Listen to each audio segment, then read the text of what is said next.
Elisa, un gran gusto recibirte. Muchísimas gracias, Luis. Aunque imagino que debe ser un momento difícil para vos, ¿no? Sí, lo es. La verdad es que hoy me desperté. Bueno, ayer fue una jornada extremadamente larga, de casi 24 horas.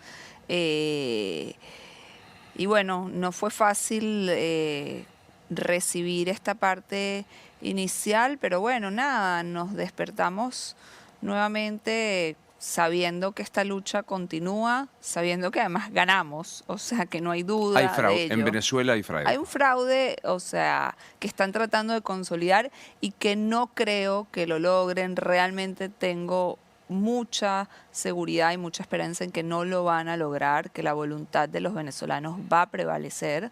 Y nada, aquí estamos, un poquito cansados, Me imagino. pero nada, fuerte, o sea, como siempre digo, seguimos y seguiremos. ¿Dónde naciste? Nací en Caracas. ¿Cuánto hace que no volvés a Caracas? No voy desde enero del 2019, específicamente es el 21 de enero del 2019. Yo me fui en el 2008, primero me fui a estudiar a Estados Unidos y después vine para acá en el 2011.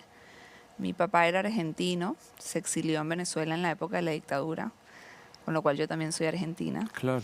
Y bueno, pero siempre fui a Caracas, digamos, siempre mi vínculo con Venezuela ha sido muy estrecho, con mi familia, siempre además muy involucrada en todo lo que tiene que ver con la defensa de la democracia, los derechos humanos, de la política. Y después en el 2019, cuando vino el gobierno interino, que yo fui nombrada embajadora de Venezuela en Argentina, obviamente entré en la lista negra del chavismo y tengo abierta una investigación en la fiscalía por traición a la patria y bueno, no Y puedo todo ir, eso. no puedo ir a Suponete Venezuela, que hoy vos vas, entras al aeropuerto de Caracas, te detienen. seguramente.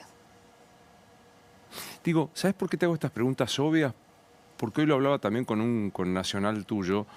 Digo, hay que explicar que el agua moja. A mí me sorprende que la gente diga, en Venezuela hay democracia y libertad. ¿Me contás lo que se vive hoy día en Venezuela?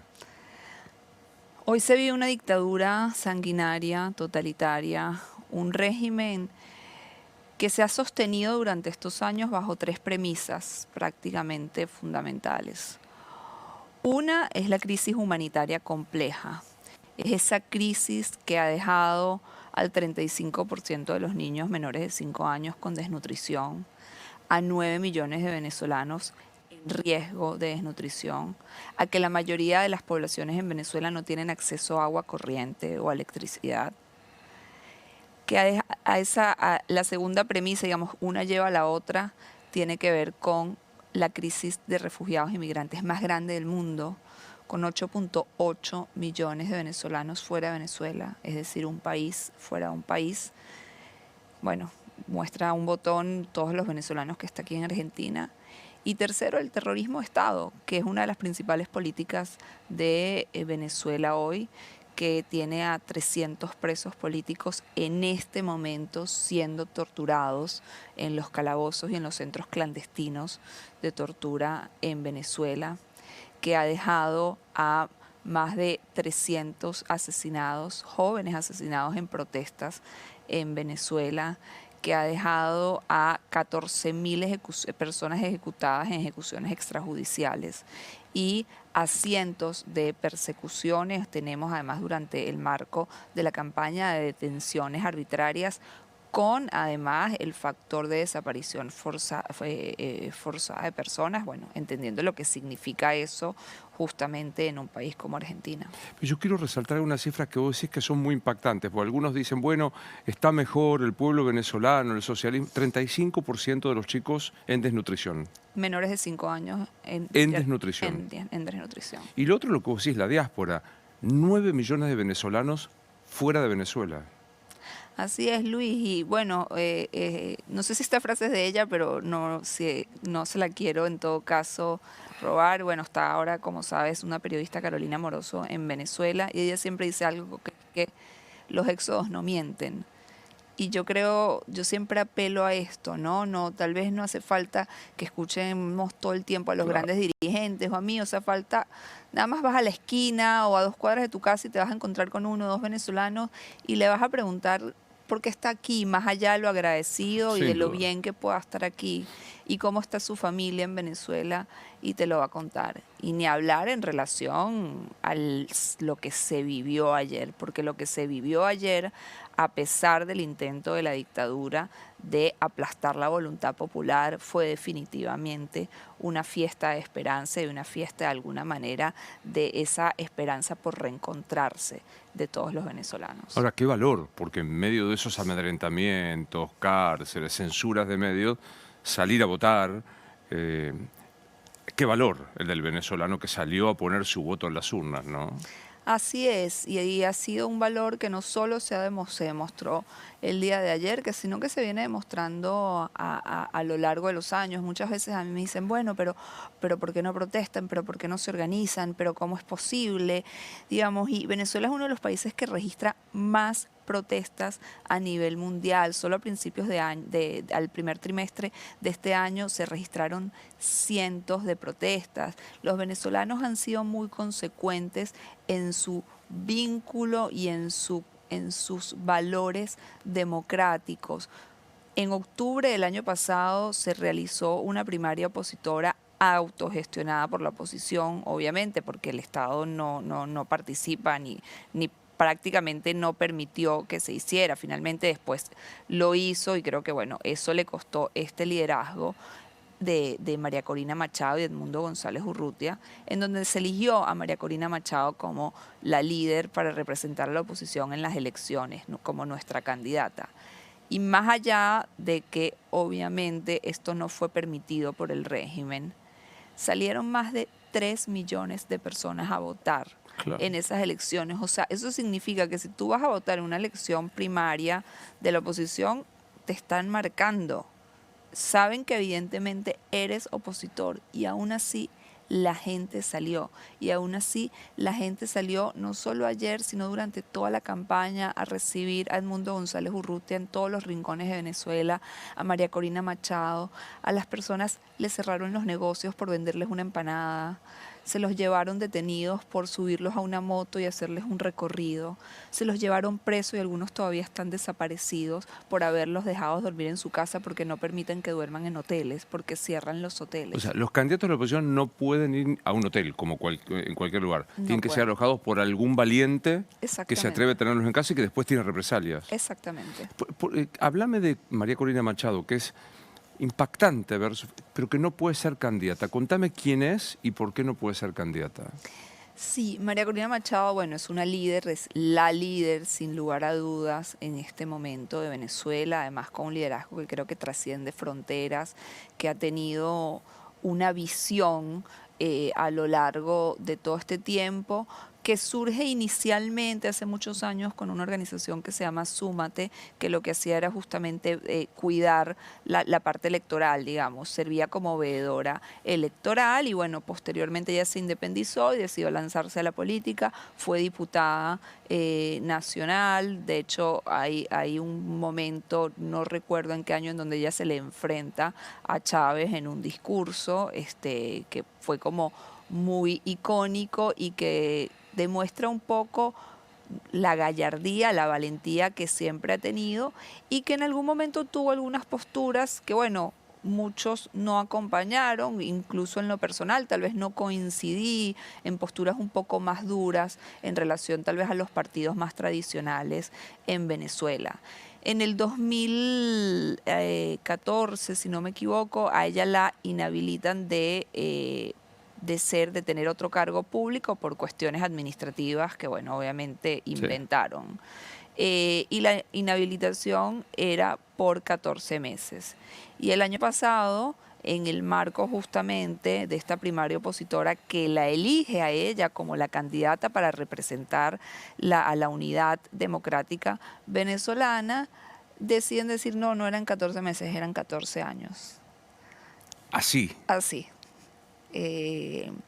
Pero esto, o sea, lo increíble de su liderazgo es que esto, lejos de achicopalarla, lejos de asustarla, digamos, fue un obstáculo más que ella logró vencer en conjunto con todas las fuerzas democráticas venezolanas, con el marco opositor venezolano, y entonces eligieron a otra persona que es la profesora Corina Lloris, que es una académica de un renombre muy importante y además sin ninguna trayectoria política, lo cual de alguna manera hacía blindarla para que Claro. no le dijeran, No le bueno, pero... inventaran.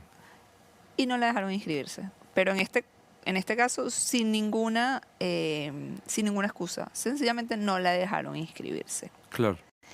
Y así es como surge la candidatura de Edmundo González Urrutia, un diplomático de carrera que de hecho fue diplomático aquí en Argentina, un hombre que ha estado vinculado al servicio exterior y a la democracia a lo largo de los años. Tuve la oportunidad de trabajar directamente con él en el gobierno interino, colaboraba con el área de la parte internacional, pero que nunca, digamos, su rol nunca fue un rol de liderazgo, era tal vez un rol más tras bastidores, un hombre que viene de la parte social cristiana, de los partidos social cristianos, y que inicialmente se lo puso como lo que se denominó un candidato tapa, ¿no? Claro. Como para aguantar, para guardarte el puesto, para guardarte el lugar. Y bueno, las cosas se fueron dando de una manera en que terminó siendo un candidato, el candidato de la unidad, un gran candidato además, que viene de alguna manera a reforzar ese rol de liderazgo de María Corina Machado, ese rol indiscutible, con una candidatura también indiscutible por parte no solo de la oposición venezolana, de los venezolanos, sino de cara a la comunidad internacional. Digamos, ¿qué pensás? Porque digo, los resortes institucionales están todos taponados porque la justicia ha sido cooptada. ¿Cómo crees que esto sigue? Porque ya Maduro se considera el nuevo presidente por otro periodo. ¿Cómo crees que sigue? Mira, aquí hay dos cosas que es algo muy importante a diferencia de otros momentos, que son fundamentales y que en otros momentos han existido, pero tal vez no se han conjugado paralelamente. Por un lado tiene que ver con la voluntad popular, con la presión interna, con este hartazgo de los venezolanos y la decisión firme e inminente de cambio, que nuevamente se vio reflejada durante todo este tiempo, especialmente el día de ayer, y siempre digo, no solo dentro de Venezuela, donde podían votar la mayoría de los venezolanos, porque en el exterior no se les permitió votar a la gran diáspora, solo un mínimo porcentaje, el 1%, pudo votar, pero esto combinado con la presión internacional. Yo creo que hoy la comunidad internacional no tiene dudas del riesgo que significa que Maduro permanezca en el poder. Venezuela hoy, si se cristaliza lo de Maduro, ¿es Cuba? ¿Es una Cuba más en Latinoamérica? Venezuela, digamos, yo trato de evitar a veces algunos igualar, porque bueno, cada país es único, por supuesto que hay paralelismos y entendamos que además el modelo venezolano viene directamente de Cuba. En eso tienes absolutamente la razón, digamos. El gran artífice de esta revolución bolivariana y el gran padre de lo que significó la desgracia que significó Hugo Chávez y posteriormente Nicolás Maduro para los venezolanos fue Fidel Castro, posteriormente su hermano y hoy en día en gran parte la dictadura cubana. Pero Venezuela es un país muy distinto al de Cuba, geoestratégicamente hablando es muy distinto al de Cuba, es una población muchísimo mayor a la de Cuba y en donde además ha generado alianzas también distintas. En el caso de Cuba, además, y esto también es importante destacarlo, ellos llegaron al poder a través de una revolución por las armas, etc. En el caso de Venezuela o en el caso de Nicaragua, por ejemplo, y es una de las cosas a las que hay que tener siempre cuidado, ellos llegaron al poder inicialmente a través de las propias herramientas democráticas y a través de esas propias herramientas democráticas fueron socavando las instituciones del país y generando una de las dictaduras más cruentas del mundo en la actualidad. Dijiste la desgracia de Chávez. ¿En algún momento Chávez te pareció, no digo una esperanza, pero una luz de cambio, o desde el comienzo vos viste que Chávez venía a por todo? No, nunca, no. En lo personal, bueno, yo era muy joven, no había ni entrado en la universidad, pero desde que entré en la universidad y comencé de alguna manera toda mi militancia política, no partidista, por los derechos humanos, lo tuve muy claro. Yo vengo de una familia muy política, muy comprometida con los valores democráticos, y te puedo decir que nunca nos pareció una opción. Desde el principio, en mi caso, una de las cosas que en lo personal lamentaba era como que yo decía, desde el principio que comencé a ser política, no podía pasar tanto tiempo tal vez discutiendo ideologías o ideas más profundas, sino que teniendo que unirnos Claro. para combatir a Chávez y posteriormente a Maduro. Como que siempre añoré que llegara ese momento en donde poder sanamente discutir distintas ideas. Estaba pensando en esto que decías al comienzo de tu padre, ¿no?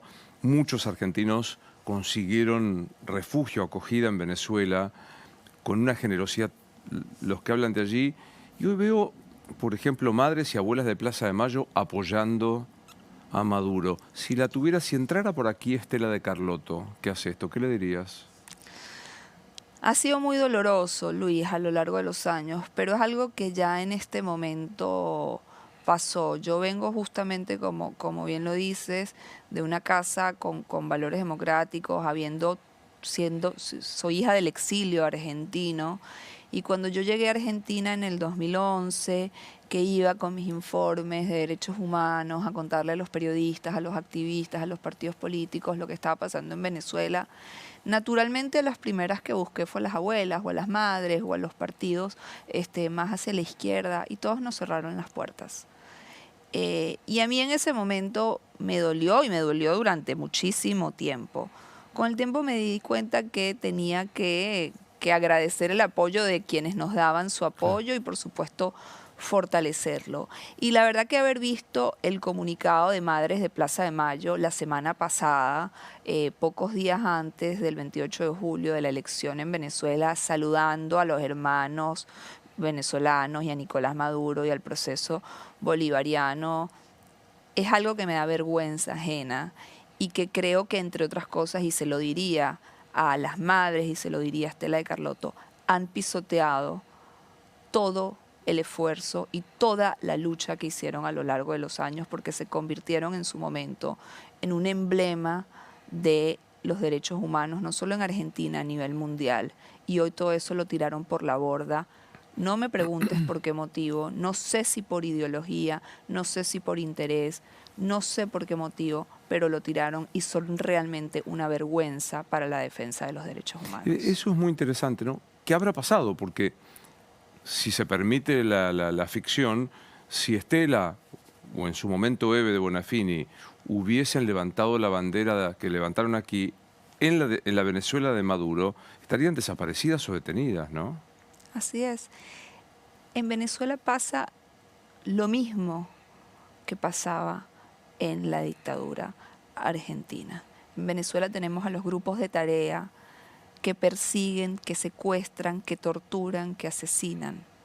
En Venezuela tenemos los centros clandestinos de tortura. En Venezuela tenemos desaparecidos. En Venezuela tenemos asesinados. Pero no solo tenemos todo eso, lo tenemos 40 años después de que sucedió en las dictaduras del Cono Sur, y que, como bien dijiste, en Venezuela supo ser un faro de la Sin democracia. duda.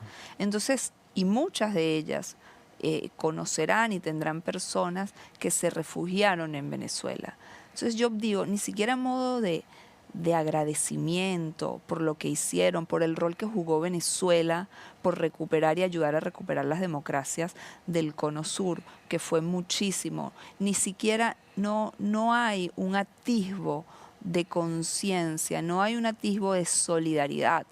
Tal es el caso de Alberto Fernández, digamos. Alberto Fernández, hasta el año pasado, siendo Claro. presidente, una de sus últimas declaraciones fue que en Venezuela ya no se estaban violando tanto los derechos humanos y que estaban mejorando las condiciones. Alberto Fernández mandó a retirar la denuncia ante la Corte Penal Mm. Internacional por parte de Argentina, por crímenes de lesa humanidad, algo que además el gobierno actual de Argentina acaba de retomar, lo hablamos en su momento con la canciller Mondino y que agradezco profundamente. Y Alberto Fernández esta semana se atrevió, digamos, a decir que si Maduro perdía tenía que reconocerlo y Maduro le retiró la invitación a ir a Venezuela. Claro. Pero hasta a la hora en la que estamos ahora, yo no he Sí, no escuchado se que le ha haya escuchado dicho nada. absolutamente nada. Eh, eh, entra por ahí Alberto Fernández. ¿Qué le decís mano a mano? Que lamento mucho que haya perdido la oportunidad de reivindicar eso que tanto dijo en materia de democracia y de derechos humanos, que también jugó con el nombre de Argentina y jugó con Argentina como referencia a nivel internacional en esas materias y que es muy lamentable lo que hizo. Oportunidades tuvo y tuvo muchísimas. En lo personal, más allá de que él me haya desconocido a mí como embajador, algo que entendí en su momento, buscamos distintas vías de contacto, distintas vías extraoficiales para poder informarle lo que estaba sucediendo en Venezuela, para que realmente tuviesen una visión lo suficientemente equilibrada para poder atender también a la gran diáspora venezolana Claro. que vive en Argentina y además, Luis, se notaba claramente que la línea era no atender ningún tipo de llamado. Dijiste que también quiero subrayar, porque si no pasa entre tanta información, hay desaparecidos, hay centros clandestinos de detención y hay grupos de tareas. Lo hemos visto también por el trabajo de nuestros compañeros allí, estos grupos de moto armados, ¿de qué se trata?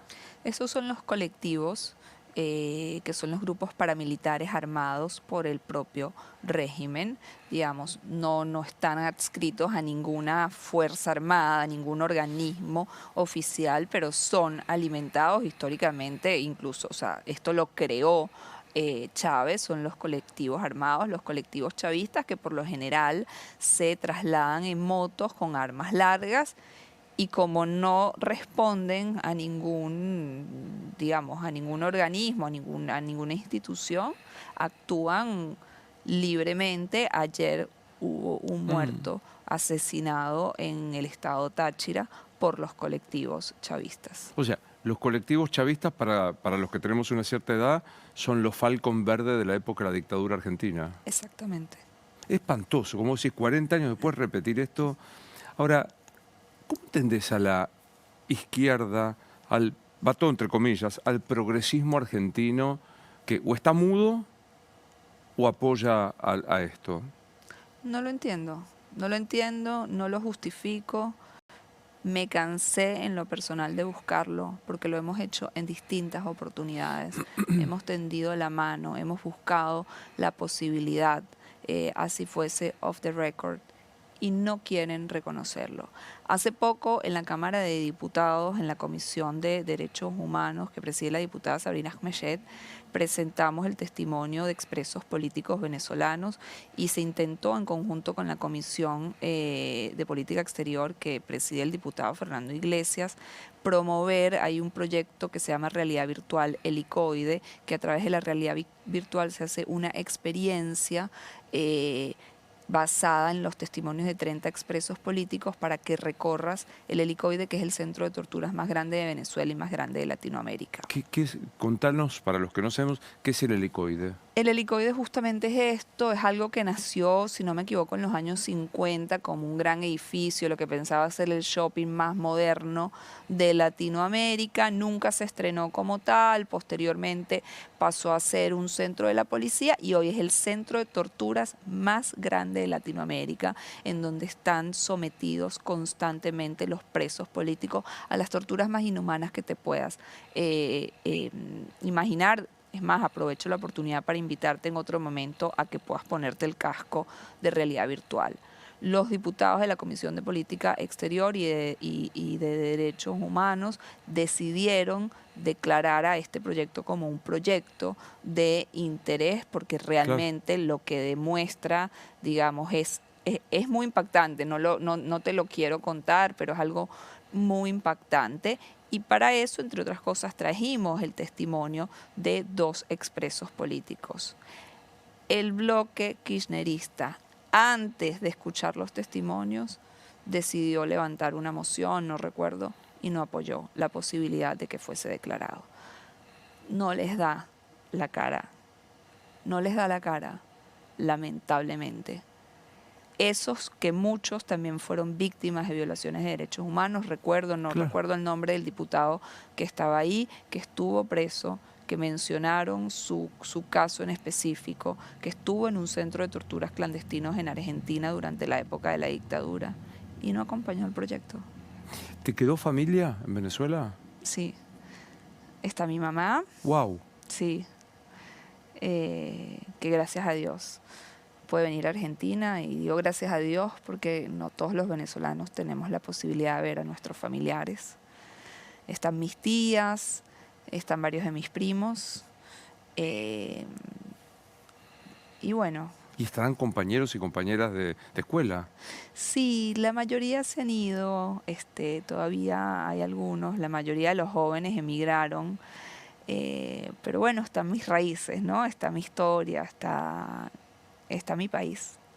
Ahí hay, me imagino que una mezcla de, pero ¿qué prima? El enojo, la tristeza, el no entender también, de la incomprensión, es decir, ¿cómo puede estar pasando?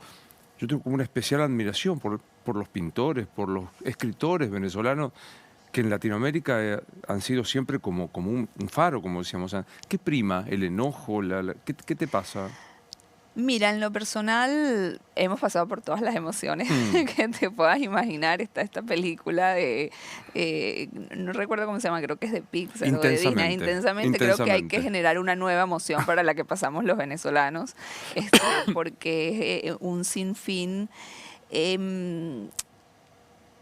Yo en el rol que he tenido y el cual agradezco, porque creo que hay cosas que hay que agradecer y es poder trabajar en lo que te gusta y en lo que te apasiona. Trato de concentrarme y de fortalecerme y a veces de no desvanecer, digamos, en el sentimiento. Por supuesto que a veces es imposible. A veces cuando me preguntan por mi familia, me quiebro. Con la posibilidad, antes de que empezara la entrevista, hablábamos de mis hijos, que los has visto, los conoces, de poder llevarlos algún día a Venezuela, a que conozcan a mi familia, a que conozcan mi país. A veces un poco juego con mi esposo, que es argentino, y entonces él llora por mí, porque yo le digo, bueno, no, yo me tengo que mantener concentrada para poder hacer el trabajo, que no es fácil, pero por supuesto que la emoción te vence, la alegría, la esperanza. Ayer estábamos exultantes. Era muy impresionante. Era muy impresionante. Y bueno, incluso ahora estoy con una sonrisa, porque además yo creo que la sonrisa es una forma de resistencia también. Pero ayer me entrevistaban y estaba así, o sea, no podía evitarlo. Era muy impactante. Por suerte, uno se ha hecho de amigos venezolanos en el curso. Digo por suerte porque, aparte de tener el castellano más lindo del continente, hablan de una manera mucho más linda que todos nosotros, hay una música muy linda, es gente muy cercana, muy próxima, y había un nivel de felicidad, y después la noticia, ¿no? Entonces, me sorprendió una chica ayer que, hablando con una colega mía, decía, gracias Argentina, pero yo quiero volver. Esto opera mucho, ¿no? Totalmente. Mira, Luis, Venezuela no tenía historias de diáspora como han tenido muchos países, como los países europeos, muchos países de la región. Bueno, esto que hablábamos antes de los exilios en la época de la dictadura, o los que han vivido conflictos internos, como ha sido Colombia, eso en Venezuela no había existido. Y de repente, de verdad, de la noche a la mañana, prácticamente en cuestión de 3 o 4 años, nos encontramos con 8.8 millones de venezolanos fuera de Venezuela, o sea, casi el 30% de nuestra población. Nuevamente, un país fuera de un país. Entonces tuvimos que empezar a armarnos de la nada. Yo me acuerdo cuando aquí creamos una organización que se llama Alianza por Venezuela, que es una red de organizaciones justamente para orientar a los venezolanos. Fue por eso, porque nos veníamos dedicando como a la parte política, organización política, de las votaciones, de las protestas, de la defensa de los derechos humanos allá, y de repente nos dimos cuenta que estaba llegando una cantidad de gente que además no sabía cómo sacar la documentación, no tenía abrigo porque en Venezuela no hay No invierno. existe, O claro. sea, no sabía cómo ubicarse y yo creo que en gran medida hay países, hay mucha gente que se ha sentado, que ha hecho su vida. Hay países maravillosos y está Argentina aparte, y esto lo ve todo el mundo que viene de afuera, que están viviendo en otros países, no pueden creer el nivel de solidaridad, cómo hablan los argentinos de los venezolanos. Y tal vez yo te lo digo a ti, me ves con esa cara y me dices, bueno, pero es lo común, digamos. Bueno, créeme que eso no pasa en otras partes del mundo. Así que hay un agradecimiento especial. Ser emigrante en Argentina es muy fácil. Eh, em, y hay un agradecimiento especial, pero sí, o sea, no sé qué porcentaje, pero yo, la gran mayoría, yo sé que a mí me lo dijo mucha gente, o sea, tengo la maleta hecha, Claro. está esperando poder volver, está esperando regresar a su casa, o sea, hay gente que dejó sus casas armadas. Hay gente que se separó de sus hijos, que le dejó sus hijos a sus madres para cuidarlos y para poder mandarles alguna remesa. Hay gente que sus padres murieron y ellos no pudieron despedirse. Hay gente que tiene 10 años que no ve a sus padres, a sus tíos, a sus familiares, a sus hijos. Digamos, cada historia es única y cada historia es durísima. Y, y- y- y se ha escrito mucho al respecto y se seguirá escribiendo. Pero no existe perdón, no existe justificación para lo que nos han hecho a los venezolanos. Y ahí vuelvo también nuevamente a esto que hablábamos antes de la izquierda y del supuesto progresismo, que es mentira, porque eso no puede ser progresismo. 35% de niños menores O de 5 sea, años desnutridos. eh, ¿Qué, eh, qué clase de no, progresía es no, esa? no, ¿dónde están realmente los valores humanos? ¿Dónde está la solidaridad? ¿Dónde está eso por lo que supuestamente luchan? Es muy doloroso y va a costar, lo vamos a lograr. No tengo la menor duda que lo vamos a lograr, pero reconstruir Venezuela va a ser un proceso largo y un proceso complejo. Dijiste dos cosas sobre las que me quiero detener. No hay perdón, no los perdonas. No, personalmente no. Eso no significa que no, yo, Elisa Trota, no hablo en nombre de más nadie, no sea consciente y no esté dispuesta a que tal vez haya que pactar con algunos y haya que pactar con esta palabra tan fea Ujú. que es la inmunidad para poder avanzar. Eh, pero no, yo no los perdono y no tengo por qué hacerlo. Hay gente que habla de perdón y lo admiro y lo respeto mucho. Yo estoy mucho en contacto con los familiares de víctimas este, en Venezuela. Nosotros el año pasado, gracias al gobierno de la ciudad, hicimos un mural, creo que el primero en su categoría, con los 293 nombres de jóvenes asesinados en protestas en Venezuela. Un mural que está en Medallo Milagrosa, que se hizo, bueno, gracias a la gestión del jefe de gobierno, de la vicejefa, de Waldo Wolf, digamos, de muchas voluntades que se unieron ahí. Y la gente, las asociaciones, los familiares de víctimas, los padres, se contactaron con nosotros con un nivel de agradecimiento.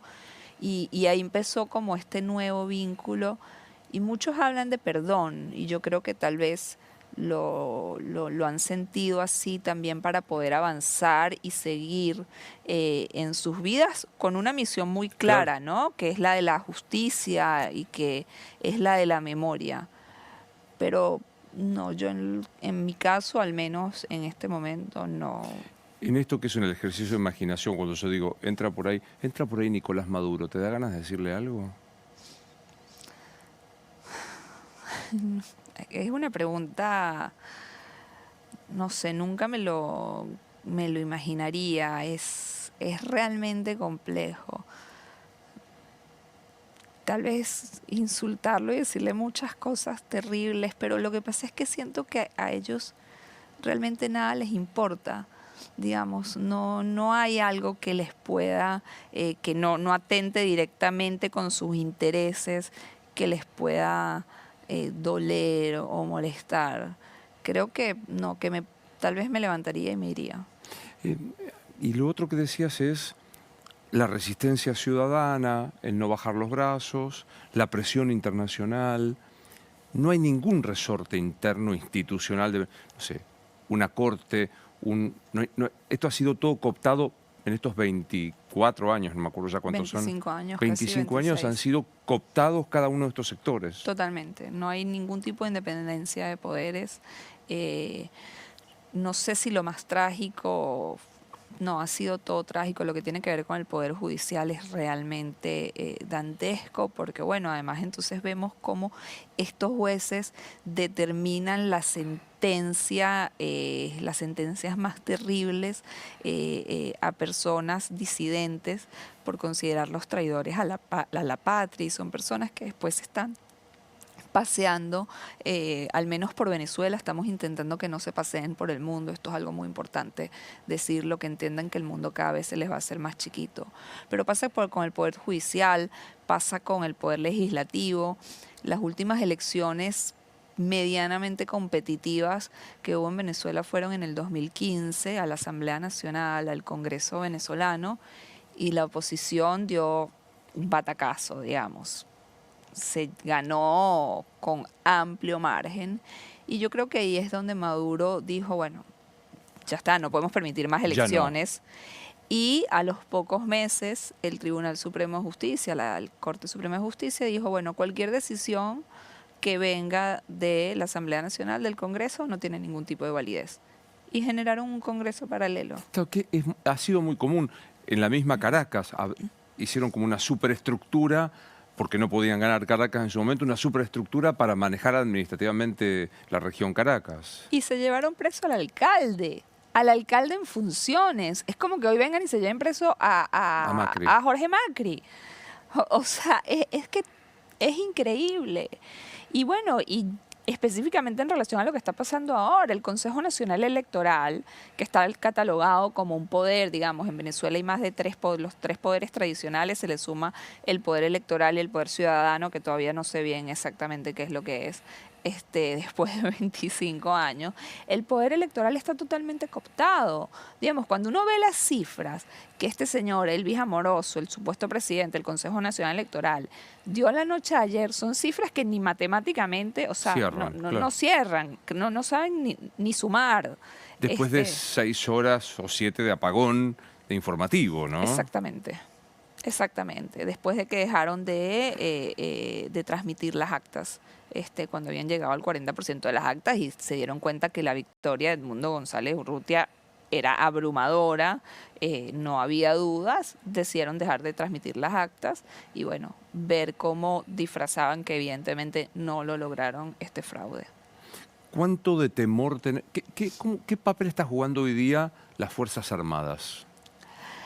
Bueno, las Fuerzas Armadas han tenido lamentablemente un rol fundamental en la represión política venezolana. Recordemos que Venezuela está siendo investigada por la Corte Penal Internacional por crímenes de lesa humanidad. Es el único país en la región que lo está haciendo, es el único, digamos, presidente en funciones de la región que históricamente está siendo investigado por la Corte Penal Internacional. Está siendo investigado también aquí en Argentina a través de una denuncia que introdujimos desde el Foro Argentino por la Defensa de la Democracia, porque Argentina tiene jurisdicción universal, es decir, pueden juzgar, investigar y juzgar crímenes de lesa humanidad cometidos en cualquier parte del mundo y contra ciudadanos de cualquier parte del mundo. Entonces, evidentemente, las Fuerzas Armadas en general, las fuerzas de control tienen un rol fundamental ahí porque son los encargados de la represión. Ahora, yo creo en estos días ante lo que podría definirse esperemos que más temprano que tarde, de poder generar esta transición democrática, que van a tener un rol fundamental sobre todo los medios y los bajos rangos. porque ellos, Luis, tampoco llegan a fin de mes. Claro. Porque ellos tampoco tienen electricidad o agua corriente en su casa. Porque ellos también tienen algún familiar que se les fue de Venezuela buscando mejores condiciones. Entonces, yo quiero pensar, y el llamado un poco ha sido hacia eso, a que van a pensarlo más de una, más de dos veces antes de reprimir a su propia gente. Voy a tu memoria. Digo Caracas, ¿qué es lo primero que se te presenta? Mi familia. ¿Cómo es tu barrio? Bueno, mi barrio es un barrio lindo, nosotros ya sí, es una zona, tenemos cerca la montaña que rodea Caracas, que es icónica, que es el Cerro El Ávila, y es como los caraqueños estamos obsesionados con el Ávila y tenemos canciones para el Ávila y todo el día queremos ir a ver el Ávila. Y y nada, es un lugar lindo. Venezuela, Caracas siempre fue una ciudad muy peligrosa, en los últimos años mucho más peligrosa, pero bueno, en esta posibilidad de, nuevamente, yo soy muy afortunada de poder ver a mi mamá, de poder traerla a veces a que vea a sus nietos, pero extraño esa cotidianidad. Yo no puedo llamar a mi mamá y decirle, o sea, mis hijos ayer estuvieron con nosotros hasta las 3 de la mañana. Yo no le podía llamar a mi mamá y que me puedes cuidar a los niños, o mami, vamos al cine, o puedo ir a almorzar a tu casa, o no podemos ir los viernes, reunirnos en familia como siempre lo hicimos, o jugar cartas los sábados, o ver a mis primos, digamos. Y no sé si eso alguna vez va a volver a pasar, porque además estamos todos en distintas partes del mundo. Mi hermano está en Estados Unidos, bueno, mi mamá en Caracas, yo estoy acá. ¿Padeció tu mamá el hecho de ser vos esta dirigente de tan alto perfil? No, pero es un miedo constante. Es un miedo recurrente para todos, que nunca le ruego a Dios que nunca le pase nada. Pero es una situación, tuvimos sobre todo en el 2019 una situación muy concreta de amenaza que gracias a Dios no se concretó, pero no deja de ser un miedo. El acceso a Internet, a la información. A nosotros nos pasa habitualmente el programa de la mañana que cuando hablamos con algún ciudadano venezolano y entramos en los momentos de crítica, casualmente se corta la comunicación. ¿Hay acceso libre, por ejemplo, a Internet? A Internet sí, pero no a los portales de noticias, digamos. A lo largo de los años, de estos 24 años, han cerrado más de 420 medios de comunicación, incluyendo radio, incluyendo canales de televisión, incluyendo diarios impresos, y ahora lo que están haciendo es bloqueando los portales. Claro. O sea, hay muchos portales argentinos que Infobae Infobae no se puede ver en Venezuela, hay muchos portales que, pero bueno, estamos ante otro momento a nivel mundial en donde las redes sociales y las mismas personas con un aparato celular son los que transmiten, digamos, ellos no han podido bloquear este sentimiento popular porque es imposible. De hecho, yo el otro día, no me acuerdo a quién le decía, o sea, cuando no te querías ilusionar era imposible porque abrías cualquier grupo de tu familia, tus amigos y ahí estaban los videos, o abrías cualquier red social y ahí estaba lo que estaba pasando. Eso no lo han logrado, pero sí a nivel informativo, digamos, oficial, lo que llamamos a nivel informativo, bueno, los canales de televisión o los medios de comunicación todos los días van bloqueando más. Totalmente. ¿Por qué tenés esa chapita en el colgante? Esta es por los rehenes israelíes secuestrados por Hamas. Es un momento especial el que estamos viviendo en la historia, ¿no? Donde mujeres se solidarizan con Hamas, sabiendo que no podrían durar un instante si no se someten a la vejación que significa ser una mujer en estos grupos terroristas, o no condenar. La izquierda argentina no pudo todavía condenar el 7 de octubre. ¿Cómo vivís eso? Mira, Luis, yo creo que estamos viviendo en un mundo en donde la claridad entre los que estamos a favor de la democracia y la libertad, y si no lo estás a favor de las autocracias y los totalitarismos. No hay vuelta. No hay vuelta No hay término medio. No hay término medio. El sí, medio. pero es una... Y el 7 de octubre es un ejemplo, Venezuela es un ejemplo, Cuba, Nicaragua es un ejemplo, las feministas que no condenaron el 7 de octubre es un ejemplo. Creo que es un momento en donde hay que quitarnos las caretas y que hay que entender que esta lucha hay que darla en conjunto. Y lo que pasa en Venezuela no es una sola lucha de los venezolanos, sino de todos los demócratas del mundo. Y lo que pasa a nivel del antisemitismo no es una lucha sola de los judíos, sino es una lucha de todos los amantes de la libertad. Y las luchas que se están dando, y no es casualidad, fíjate que esto no es casualidad. ¿Cuál es el régimen y qué país es por el que entra el terrorismo islámico actualmente a la región? Es Venezuela. ¿Quiénes son los aliados de Maduro?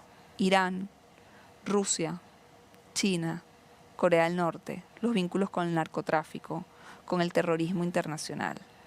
Entonces, por eso en otros momentos, y no quiero ser reiterativa, pero incluso con el gobierno anterior argentino lo condené tanto, porque no era posible que no quisieran, que se estuviesen aliando con un régimen como Venezuela, que es el que trae el terrorismo internacional a la región, habiendo sido Argentina protagonista en primera persona de los 2 atentados más grandes de la región antes del 11 de septiembre, AMIA y Embajada de Israel. Entonces, esas dobles varas, esos dobles estándares, yo creo que no estamos en estos momentos para eso y que tenemos que tener mucha claridad, no solo quienes estamos en esta lucha, sino el ciudadano común. Aparte, como vos muy bien decís, ¿es democracia o es autocracia? Después discutamos si la democracia, si los gobiernos más o menos, pero digo, primero es este límite absolutamente infranqueable, de un lado o del otro, no hay posibilidades, ¿no? Totalmente, es así. Bueno, yo leo mucho a una historiadora que es Anna Applebaum, que habla justamente de eso.